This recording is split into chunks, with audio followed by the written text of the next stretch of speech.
জায়গার ভিতরে সাগরের ভিতরে যে মাছগুলা পাওয়া যাবে, এই মাছগুলা ধরে ধরে খাওয়ার পরে আমার পেটের যন্ত্রণা মিটাবো। মুস্কি হাসিবে আল্লাহর বান্দা দরবেশ বলে, এটা কি সম্ভব হয় নাকি? এরকম করে কি সম্ভব?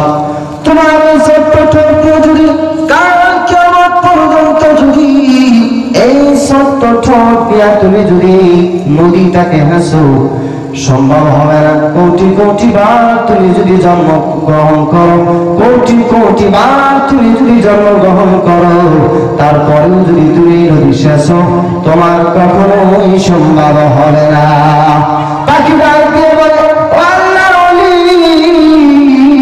ও আল্লাহর বান্দা দরবেশ, যে আল্লাহ তাআলা এই বিশাল আকার নদীটারে বানাইছে, এই সাগরটারে বানাইছে, আমি যদি এই সাগরটাকে শেষতে না পারি, বিশাল সাগরের মালিক যিনি, তোমার মালিক যিনি, আমার মালিক যিনি, আমার কায়নাতের মালিক যিনি, সে আল্লাহর প্রশংসা করে তুমি কেমন করে শেষ করবা? চিন্তা করছে? আল্লাহর প্রশংসা করে শেষ করা যাবে? আমরা মোহাব্বতের সহিত আমার একবার প্রশংসা করলে সকল মিলে আলহামদুলিল্লাহ।